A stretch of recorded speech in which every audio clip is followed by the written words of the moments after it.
नमस्कार, मैं राज भास्कर, सहतंत्री साधना साप्ताहिक। आज हमारे साथ विश्व हिंदू परिषद के संगठन महामंत्री मिलिंद जी जुड़े हुए हैं। हम उनका साक्षात्कार करेंगे। मिलिंद जी, जय श्री राम। जय श्री राम। आपका बहुत स्वागत है। मेरा पहला प्रश्न ये है कि विश्व हिंदू परिषद के मत से हिंदू क्या है, कौन है हिंदू?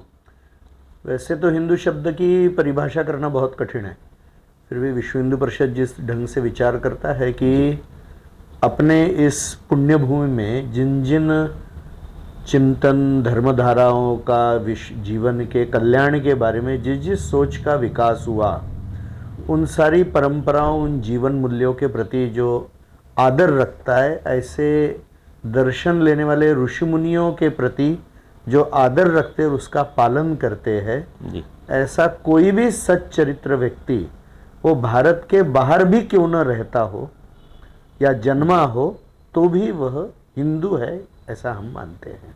आगामी जनवरी में कुंभ मेले का आयोजन हो रहा है प्रयागराज में, तो आपके मत से भारतीय संस्कृति में कुंभ मेले का क्या योगदान है? मुझे लगता है कुंभ मेला यह जो एक बहुत प्राचीन धार्मिक कार्यक्रम है हिंदुओं का, यह मानवता के दृष्टि से देखेंगे तो मनुष्यों का विश्व में सबसे बड़ा एकत्रीकरण है। इससे बड़ा मनुष्यों का एकत्रीकरण किसी भी देश में किसी भी काल में नहीं होता है। और इस वक्त का जो कुंभ मेला है, यह कुंभ मेला तो महाकुंभ है, पूर्ण कुंभ है, और अपेक्षा ऐसी है कि 20 करोड़ से ज़्यादा लोग इसमें एकत्र आएंगे। और इसमें जो स्नान है, प्रमुख पवित्र स्नान, जो 13 जनवरी से यानी पौष पूर्णिमा से प्रारंभ करके 26 फरवरी यानी जो महाशिवरात्रि का स्नान है, तो ये प्रमुख स्नानों में तो एक एक दिन में 2 से 3 करोड़ लोग आएंगे जी। तो बहुत प्राचीन काल से एकत्रीकरण कथा के साथ में जुड़ा हुआ है कि जहाँ जहाँ अमृत के कलश से अमृत छलका, वो 4 स्थान माने जाते हैं। तो उज्जैन है, बाद में नासिक है, हरिद्वार है और प्रयाग है। तो सबसे बड़ा कुंभ यह प्रयाग का होता है, क्योंकि वहाँ की जगह बहुत बड़ी रहती है। गंगा जी अभी पीछे गई है, तो अभी कुंभ की सारी तैयारियाँ सरकारी स्तर पे प्रारंभ हो गई है। विश्व हिंदू परिषद भी यहाँ पर अनेक दशकों से कैंप लगा रहा है, और विश्व हिंदू परिषद के माध्यम से अनेक कार्यक्रमों का आयोजन यह यहाँ पर होगा।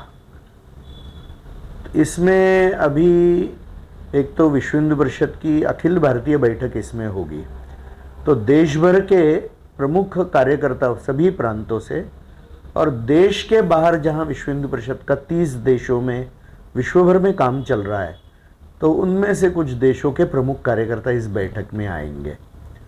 और एक बहुत बड़ा महत्व का कार्यक्रम यानी जो केंद्रीय मार्गदर्शक मंडल है, जिसमें भारत के सभी प्रमुख पंथ संप्रदायों के यह आचार्य एकत्र होते हैं।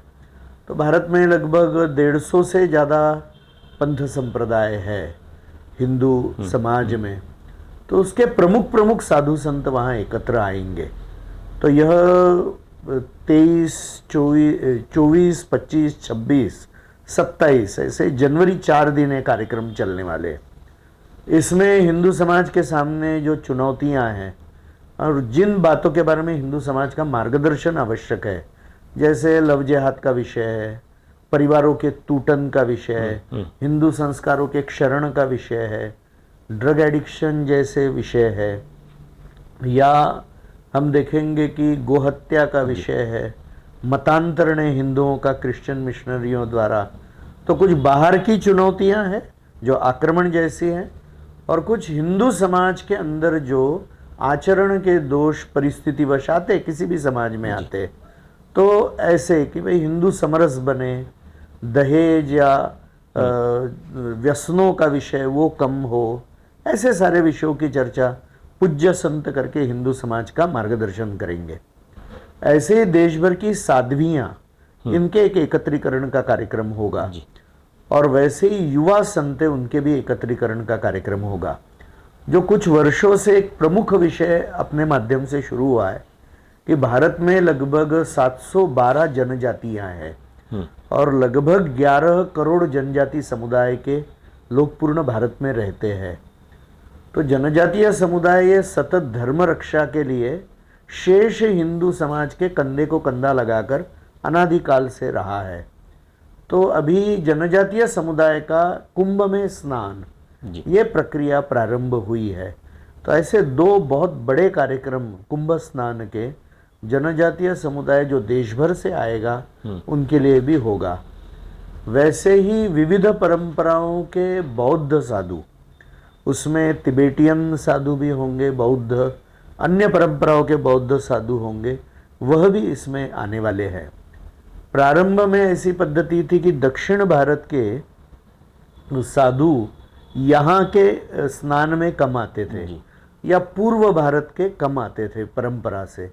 तो अभी कुछ दशकों से ये परंपराओं को भी प्रोत्साहन देकर तो पूर्ण देश के सभी पंथ संप्रदाय यहाँ स्नान के लिए बड़े प्रमाण में आए। तो मुझे लगता है एक बहुत बड़ा विषय है।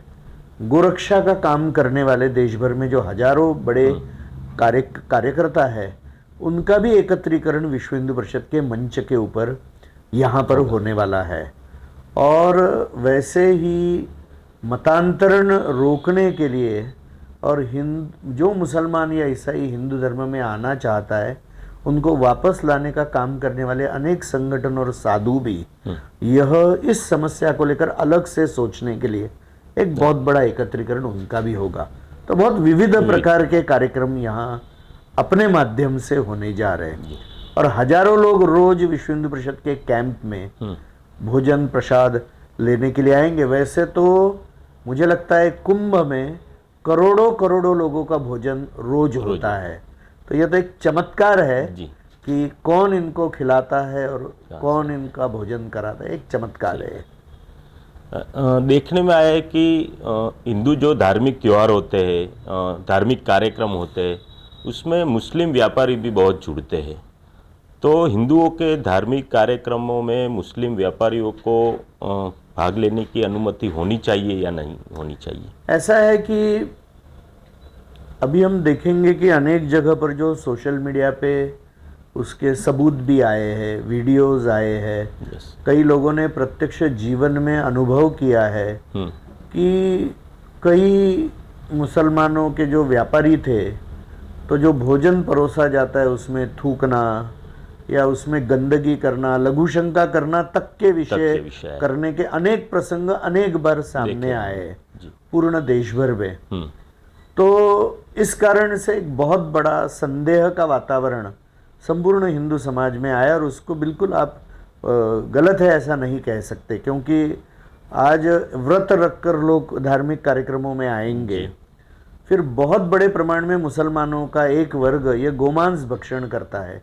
हिंदू तो ऐसे पर्वों के समय तो उपवास रखता है और हिंदू समाज में भी जो मांसाहारी लोग हैं वह भी उपवास रखते हैं और उन दिनों में कोई भी मांसाहार नहीं करते। तो एक जीवन की पवित्रता लाने का प्रयत्न यह आचरण में करते हैं। तो इसलिए जब ऐसे पवित्र वातावरण में हम रहेंगे और जो भी हमको भोजन पाना है वह भी शुद्ध हो, इसका आग्रह हिंदू समाज का रहता है। यदि मुसलमानों के माध्यम से ऐसी बातें, मैं ये नहीं कहूँगा कि हर एक व्यक्ति करता होगा, मगर कौन कर रहा है नहीं कर रहा है ये तो कोई समझ नहीं सकता है। और इसलिए यह एक बहुत बड़ा आग्रह पूर्ण सब जगह पर दिख रहा है कि इनको अनुमति नहीं देनी चाहिए। जैसा ये कावड़ यात्रा के समय, इसके पहले अभी कावड़ यात्रा हुई, कावड़ यात्रा के समय भी दुकानें के ऊपर हिंदू नाम लिखेंगे और फिर इस तरह की बातें करेंगे। तो कई लोग अनजाने में वो हिंदू नाम है ऐसा विश्वास रखने के कारण से वहाँ पर उनके उपवास, उनका व्रत टूट गया, यह हुआ है। और यह संदेह ही मन में न रहे, इसलिए सबका आग्रह यह चल रहा है कि ऐसे व्यापारियों को वहाँ अनुमति नहीं देनी चाहिए। जो आपने बोर्ड लगाने की बात की वो काफ़ी दिनों से चल रहा है, तो इस कुंभ मेले में इतने ज़्यादा भक्त आएंगे, यात्रालु आएंगे, तो उसमें विश्व हिंदू परिषद ने कोई मांग की है? ऐसा कोई बोर्ड लगे मालिक या देखिए, खाना बनाने वाले के या कोई? समाज ही मांग कर रहा है पूरा, जी संपूर्ण हिंदू समाज ये मांग कर रहा है। और वहाँ तो अकेली विश्व हिंदू परिषद नहीं आ रही है, वहाँ तो हजारों हजारों संस्थाएं आ रही है जी और उसका एक बना हुआ है सारा तंत्र।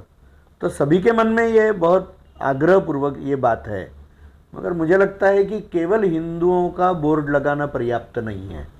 क्योंकि आज हम देख रहे हैं कि जैसे लव जिहाद की घटनाएं हो रही है, तो लव जिहाद करने वाले लोगों का आप यदि फेसबुक पेज देखेंगे, ट्विटर के ऊपर उनकी आईडी देखेंगे या उनको प्रत्यक्ष देखेंगे, तो वो तो ऐसा मैं पहना हूँ ऐसा कलेवा पहनकर गंद लगाकर भी आते हैं। जी और हिंदू का नाम लेकर आने में क्या है? आज लव जिहाद में तो मेरा नाम राजू है, मेरा नाम ये, ऐसा कहकर भी झूठ बोलने वाले लोग हैं। तो झूठ ही बोलकर कुछ करने का जिन्होंने निश्चय किया है, वो तो कोई भी नाम लिखेंगे, उसमें क्या है? तो नाम लिखना यह केवल पर्याप्त नहीं है, यह और अधिक सतर्कता से इसको देखना पड़ेगा। विश्व हिंदू परिषद, आज मैं इसमें जोड़ दूं कि मुंबई, हम गुजरात में बैठे हैं, तो मुंबई गुजरात के एक्सप्रेसवे पे जितने हिंदू नाम के होटल है, वो कितने हिंदू है? सही बात। ये तो आज एक बहुत सोची समझी साजिश चल रही है। जब आप पेमेंट करने के लिए जाते तब ध्यान में आता है कि ये किसका है। ऐसे भी कई वीडियो सामने आए हाँ, बिल्कुल। ऑनलाइन पेमेंट करते समय। लोगों के अनुभव भी है। जी, अनुभव है। विश्व हिंदू परिषद ने और एक मांग की है कि मंदिरों को सरकारी नियंत्रणों से मुक्त कराने की, तो वो कितना जरूरी है और क्यों?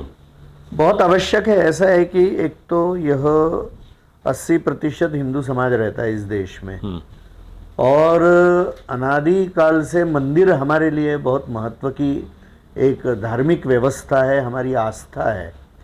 ब्रिटिशों के कालखंड से जब ब्रिटिशों ने देखा कि मंदिर यह हिंदू समाज के शक्ति के केंद्र है, संपत्ति के भी केंद्र है, धर्म प्रचार के केंद्र है, विद्या के केंद्र है, सामाजिक सेवा के केंद्र है, तो ब्रिटिशों के कालखंड से कानून बनाकर मंदिरों के ऊपर कब्जा किया गया। यहाँ की शिक्षा व्यवस्था बंद की गई और मंदिरों की संपत्ति को लूटने का तंत्र उन्होंने प्रारंभ कर दिया। और यह उन्होंने मुसलमानों के जो ये है मस्जिद है या ईसाइयों के चर्च के साथ नहीं किया, वह सिलेक्टिवली केवल हिंदुओं के विरुद्ध किया गया। दुर्भाग्य की बात यह है कि भारत स्वतंत्र होने के बाद भी, स्वाधीन होने के बाद भी यह परंपरा शुरू रही और अनेक देश के राज्यों में मंदिरों के ऊपर सरकारी नियंत्रण आज है। अभी जैसे तिरुपति के लड्डू का विषय आया, या फिर हम देखेंगे कि श्री शैलम में जो संपत्ति है मंदिरों की, कि जहाँ दुकान खोलने हैं तो वो सारा उसका आवंटन मुसलमानों को हुआ। या तिरुपति की जो अनेक पवित्र हिल्स है, उसकी जो सारे पहाड़ है, तो केवल 2 पहाड़ दर्शन के लिए रखकर बाकी पहाड़ बेचने तक का विषय लोगों ने आया। या फिर जिनकी इस मंदिरों में श्रद्धा नहीं है, वो देवता में श्रद्धा नहीं है, धर्म के आचरण में श्रद्धा नहीं है, ऐसे अन्य मजहब के लोगों को आज वो भाड़े से दिए जा रहे हैं। और ऐसे लोग फिर वहाँ पर मतांतरण का प्रयास भी करते हैं, अपने मजहब का प्रचार करते हैं, और फिर सरकारी कामों के लिए मंदिरों के धन का उपयोग या सरकारी अधिकारियों के पगार के लिए उसका उपयोग, फिर मिस एप्रोप्रिएशन ऑफ फंड्स या miss management of temple properties, ऐसे हजारों उदाहरण पूर्ण देश भर में ध्यान में आ रहे हैं। और इसलिए विश्व हिंदू परिषद का यह मत है कि सरकारी नियंत्रण से मंदिर मुक्त करने चाहिए, तो एक पक्षपात पूर्ण जो व्यवहार है हिंदुओं के विरुद्ध वो बंद होगा। विश्व हिंदू परिषद ने एक थिंक टैंक बनाया है इसके लिए जी। उसमें हाई कोर्ट के retired chief justices, supreme court के बहुत प्रथितयश ऐसे वकील, बाद में अनेक जिसको हम कहेंगे कि संत जो इस विषय को ठीक से समझते हैं, और अपने कार्यकर्ता मिलकर एक थिंक टैंक बना है। और ये मंदिर वापस कैसे लिए जाएंगे इसका एक मॉडल बना है जी। कर्नाटक सरकार ने 2 वर्ष पहले घोषित किया था कि वो सारे मंदिर, लगभग 30,000 से ज़्यादा मंदिर अकेले कर्नाटक राज्य में सरकारी नियंत्रण में है, तो उन्होंने कहा था कि वो समाज को हम सौंप देंगे। तो एक ऐसा लगा था कि ये प्रयोग वहाँ पर हो सकेगा। दुर्भाग्य से वो इलेक्शन जीत नहीं पाए, मगर यह प्रयोग करने की आवश्यकता है। और यह सारा घटनाक्रम देखकर देश भर में जागरण करना है। 2 वर्ष पूर्व विश्व हिंदू परिषद ने उत्तराखंड में वहां के राज्य सरकार ने लगभग 52 मंदिर अधिग्रहित कर लिए, प्राचीन मंदिर।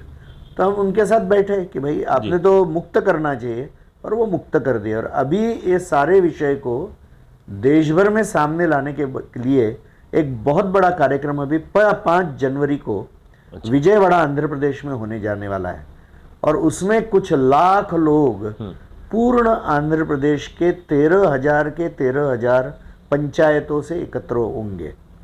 और वहाँ पर इन सारी बातों के लिए कैसे हम वातावरण बनाकर राजनीतिक दलों के साथ चर्चा करके योग्य कानून लाकर मंदिरों की मुक्ति कर सकेंगे, इसका एक देश भर के अभियान का एक पहला कदम करके आंध्र प्रदेश में लिया जाने वाला है।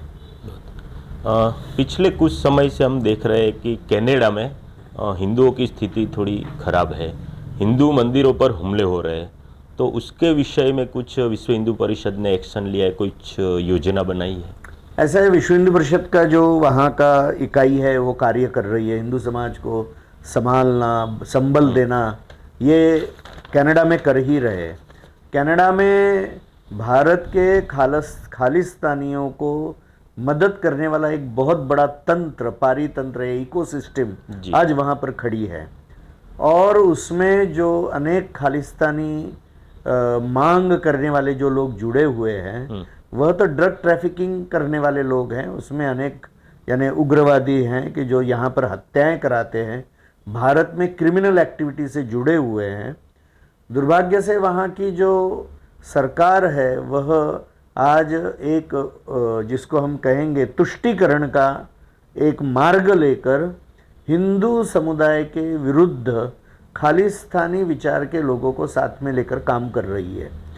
इस कारण से हिंदू समाज को बहुत कष्ट है, और वहाँ पे सिख समुदाय के अनेक लोगों ने भी इस तरह के व्यवहार का विरोध किया है, क्योंकि हिंदू और सिख ये एक तो साझी संस्कृति है, समान संस्कृति है, और आज 10 गुरुओं का जो बलिदान है उसके प्रति प्रचंड आदर हिंदू सिख सभी के हृदय में है। मगर कुछ यह जो खालिस्तानी विचारधारा के कुछ लोग हैं वह पूर्ण समुदाय को बदनाम कर रहे हैं। ये मैं नहीं मानता कि इनके जो व्यवहार है, क्रिमिनल व्यवहार है, यह कोई रिप्रेजेंटेटिव व्यवहार है, ये तो कुछ एक चंद लोग कर रहे हैं। और इसलिए हिंदू और सिख समुदाय साथ में आकर इस समस्या का उत्तर ढूंढना चाहिए। विश्व हिंदू परिषद भी इस कार्य में सक्रिय रहेगी। इसी तरह अफगानिस्तान में तालिबानी शासन आने के बाद कुछ घटनाएं घटी, बांग्लादेश में भी हमने देखा, तो दक्षिण एशिया के जो देश है उसके लिए विश्व हिंदू परिषद की कुछ योजना है? कुछ ऐसा है कि मुस्लिम देशों में काम करना विश्व हिंदू परिषद के नाम से यह कठिनाई का विषय। आज हम बांग्लादेश में क्या चल रहा है, पाकिस्तान में क्या चल रहा है, कितना टारगेटिंग हिंदू समाज का, हिंदू परिवारों का यह हो रहा है।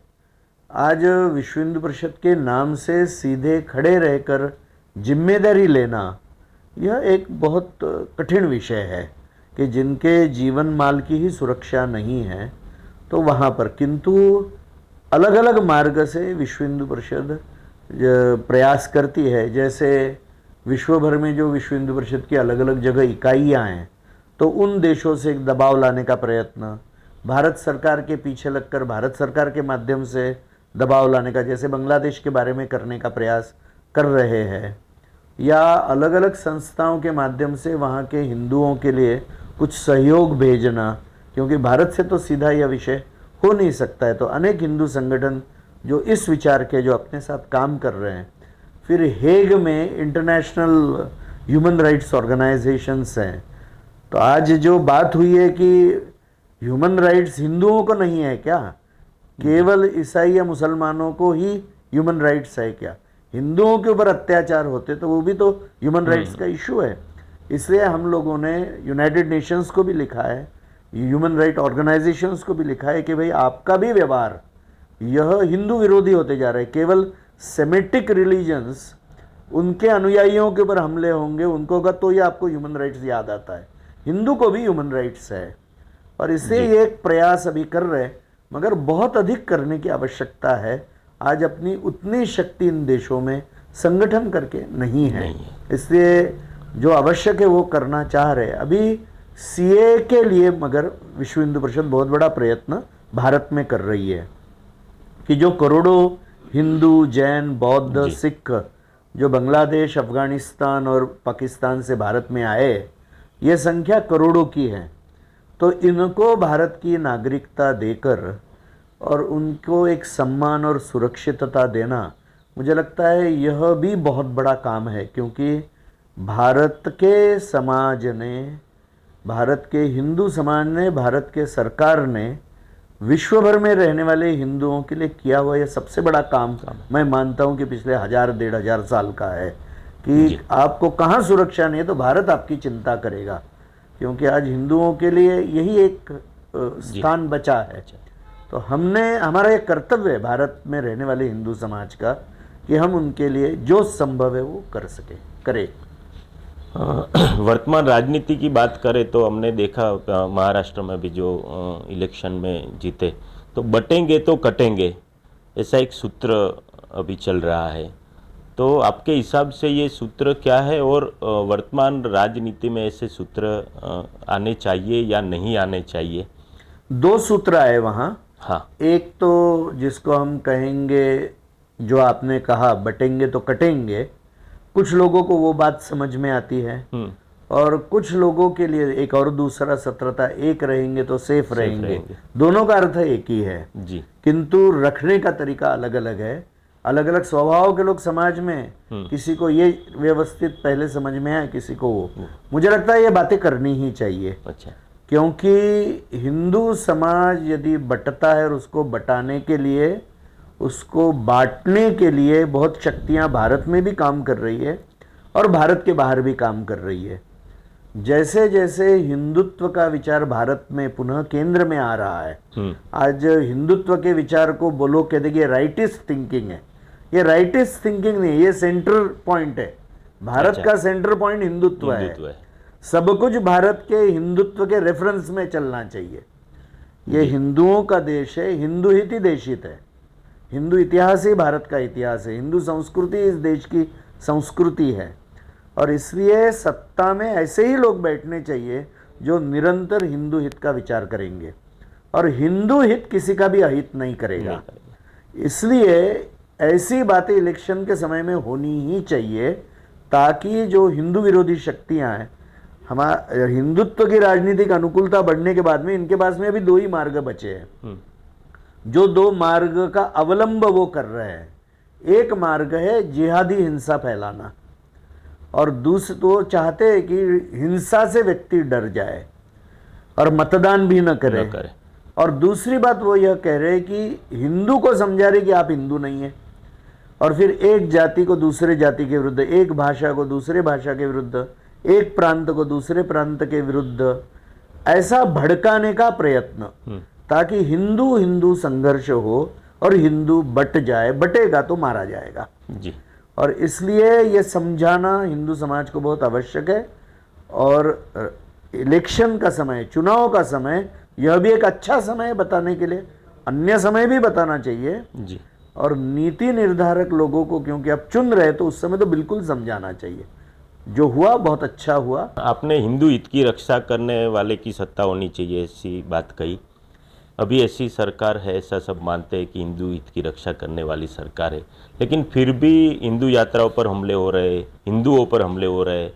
तो क्या कुछ काम अभी सरकार का बाकी है या फिर कुछ और? आप क्या मानते हैं इसके विषय? देखिए, समाज की जीवित की रक्षा यह तो एक जन्मसिद्ध अधिकार है और उसके लिए सरकार की जवाबदेही है ही, और उसी के लिए पुलिस तंत्र, उसी के लिए मिलिट्री का तंत्र और उसी के लिए प्रशासन है। प्रशासन ही सरकार की दंड शक्ति है और उस दंड शक्ति का उपयोग करना ही चाहिए, कठोरता से करना चाहिए। जो भी कानून तोड़ेगा, यह दायित्व है सरकार का, वो सरकार ने करना ही चाहिए। और पहले के सरकारों ने ज़्यादा तुष्टीकरण की नीति अपनाई, मुस्लिम तुष्टीकरण या अल्पसंख्यक तुष्टीकरण, और वह तुष्टीकरण हिंदू के विरुद्ध में गया। तो यह तुष्टीकरण तो सरकार ने कभी करना ही नहीं चाहिए। मगर जैसे अभी एक चर्चा सर्वत्र चल रही है कि जब जिहादी हिंसा या अन्य प्रकार की हिंसा हिंदू समाज के विरुद्ध होती है तो सरकार, मिलिट्री, पुलिस तो रक्षा करेगी, उनका कर्तव्य है, मगर वह पहुंचने तक के समय में कौन रक्षा करेगा। जी। और इसलिए केवल सरकार के ऊपर सब कुछ न छोड़ते हुए हिंदू समाज की भी स्वयं की सिद्धता होनी चाहिए कि अपने परिवार, अपनी संपत्ति, अपनी बहू बेटियों की रक्षा सरकार कार्यरत होने तक या प्रशासन कार्यरत होने तक के समय में रक्षा करना, तो समाज की स्वयं की शक्ति होनी ही चाहिए। वो सबल ही होना चाहिए। केवल सब कुछ सरकार करेगा यह सोच नहीं होनी चाहिए। मुझे लगता है हिंदू समाज ने इसके बारे में सोचना ही चाहिए। मैं तो ये कहूँगा कि हमारे सारे भगवान के स्वरूप शस्त्रधारी है और अभी उसकी पूजा करने वाला संपूर्ण हिंदू समाज निशस्त्र बन गया है। इसके बारे में भी हिंदू समाज ने सोचना चाहिए। बांग्लादेश में चिन्मय मिशन के स्वामी जी की धरपकड़ हुई है, उसके विषय में आपका क्या कहना है? जो 5 अगस्त को सत्तांतरण हुआ बांग्लादेश में जी, तो जिस तरह के शक्तियों के बारे में हम लोग बात कर रहे थे अभी की, जो हिंदू विरोधी शक्तियां हैं, उस तरह की शक्तियां ही बांग्लादेश में भी काम कर रही है। और जो आंदोलन सरकार के विरुद्ध, वहाँ के गवर्नमेंट के विरुद्ध प्रारंभ हुआ, सत्तांतरण होते ही वह आंदोलन हिंदू विरोधी हो गया, जिसकी आवश्यकता नहीं थी। और हिंदुओं के ऊपर हमले, जो हिंदू पुलिस में है उनके ऊपर हमले, ऐसा सारा प्रारंभ हो गया और अनेक हिंदुओं की बहुत निर्ममता से हत्या भी की गई, अत्याचार हुए महिलाओं के ऊपर, घर जलाए गए, टारगेटिंग हुआ। तो इसके विरुद्ध हिंदू समाज वहाँ पर आंदोलन कर रहा है। उसका नेतृत्व चिन्मय कृष्ण प्रभु जी कर रहे हैं, इस्कॉन के जो बहुत पूजनीय साधु हैं। और अभी जो परसों एक कार्यक्रम बांग्लादेश में बहुत बड़ा कार्यक्रम हुआ, यह रंगपुर के निकट, तो वहाँ पर 20,000 से ज़्यादा हिंदू एकत्र आया था। अनुमति भी नहीं थी, अनुमति रहती तो 1 लाख से ज़्यादा हिंदू वहाँ एकत्र आने की तैयारी थी। तो आज योग्य ढंग से अपनी मांग अत्याचार के विरुद्ध रखने का प्रयास वहाँ पर जो हिंदू समाज कर रहा है, तो हिंदू समाज के असंतोष का पूर्ण नेतृत्व चिन्मय कृष्ण प्रभु जी कर रहे हैं। अभी उन्होंने यह कहा था, घोषणा की थी कि कल यह कार्यक्रम ढाका में करेंगे, क्योंकि ढाका राजधानी है।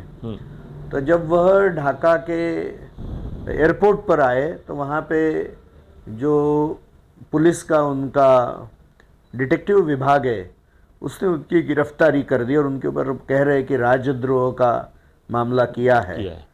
भारत सरकार ने भी इसके ऊपर आक्षेप लिया है और विश्व हिंदू परिषद ने भी इसके बारे में वक्तव्य दिया है। कल ही विश्व हिंदू परिषद के महामंत्री माननीय बागड़ा जी का इसके ऊपर वक्तव्य आया है कि जो लोग अत्याचार कर रहे हैं, मुसलमानों का एक बहुत बड़ा वर्ग, और जो उग्रवादी और जो आतंकवादी जेल से छुड़वा कर रास्ते पे फ्री घूम रहे हैं, और जो हिंदुओं के ऊपर हमले कर रहे हैं वो फ्री घूम रहे हैं, और जिनके ऊपर अत्याचार हो रहे हैं उसके विरुद्ध वो न्याय की मांग कर रहे हैं, उनकी आप गिरफ्तारी कर रहे हैं, उनके ऊपर आप अत्याचार कर रहे हैं।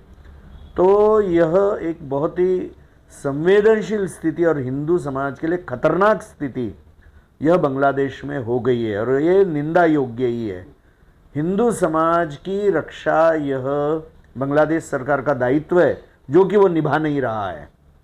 और इसलिए कभी भी आना, जो भी इस तरह के आंदोलन का नेतृत्व कर रहे हैं, उनको गिरफ्तारी करना, उनको कहाँ लेके जा रहे हैं पता नहीं चल रहा है। घरों के ऊपर के हमले, मार्केट के ऊपर के हमले, बहू बेटियां भी सुरक्षित नहीं है, परिवार संपत्ति सुरक्षित नहीं। तो बहुत ही दुखद स्थिति अभी बांग्लादेश में बनी हुई है।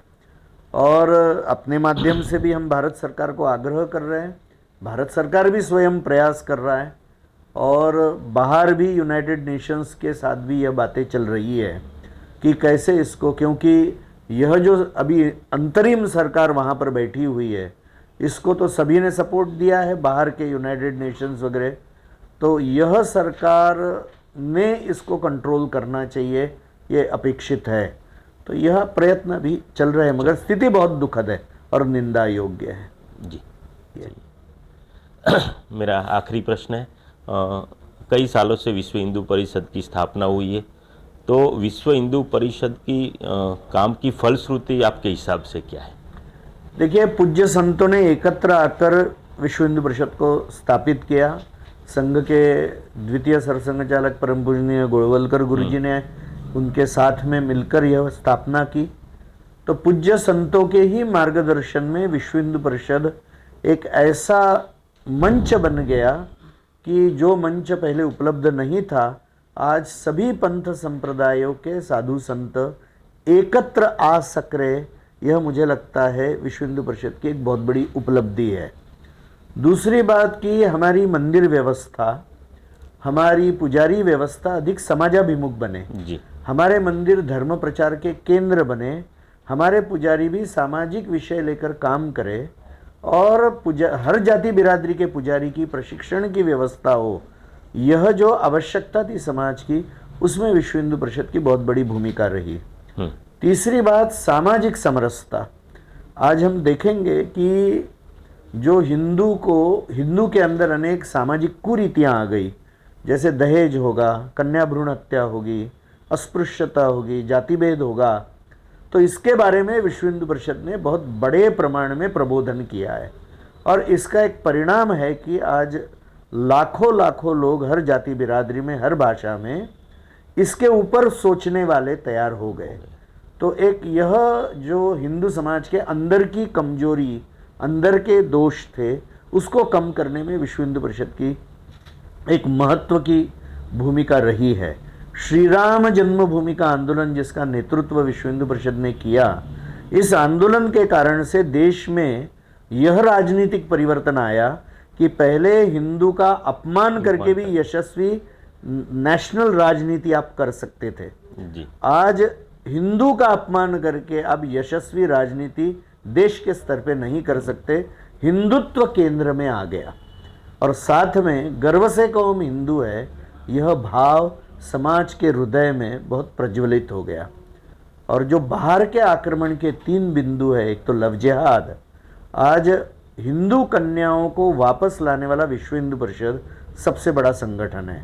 हम 9 से 10 हजार हिंदू कन्याओं को प्रति वर्ष मुस्लिम चंगुल से वापस लाते हैं। आज ईसाई मुसलमानों के माध्यम से, उनके एक वर्ग के माध्यम से जो हिंदुओं का मतांतरण हो रहा है, आज अनेक राज्यों में कानून लाने में विश्व हिंदू परिषद की प्रमुख भूमिका है। उनको हिंदू धर्म में स्वागत करने में भी हमारी एक बहुत बड़ी प्रमुख भूमिका है। आज अनेक संत, अनेक संगठन विश्व हिंदू परिषद सहित मिलकर मुझे लगता है 1.5-2 लाख ईसाई मुसलमानों का प्रति वर्ष हिंदू धर्म में स्वागत कर रहे हैं। जी। और तीसरी बात, गोरक्षा, आज कसाईयों के हाथ से गायों को बचाने वाला भारत का सबसे बड़ा संगठन विश्व हिंदू परिषद है। हम 2 लाख से अधिक गोवंश प्रति वर्ष यह हत्या से बचाते हैं और 35 से 40 हजार किसानों को गौ आधारित कृषि का प्रशिक्षण भी देते हैं। तो ये थे विश्व हिंदू परिषद के संगठन महामंत्री मिलिंद जी, जिन्होंने हमारे सामने हिंदू संस्कृति, हिंदू सुरक्षा की बातें रखी और विश्व हिंदू परिषद के माध्यम से इतना सारा काम कर रहे हैं। उनको शुभेच्छा देते हैं और साधना साप्ताहिक के माध्यम से ऐसे ही कुछ और महानुभावों का साक्षात्कार लेकर हम फिर से प्रस्तुत होंगे। नमस्कार।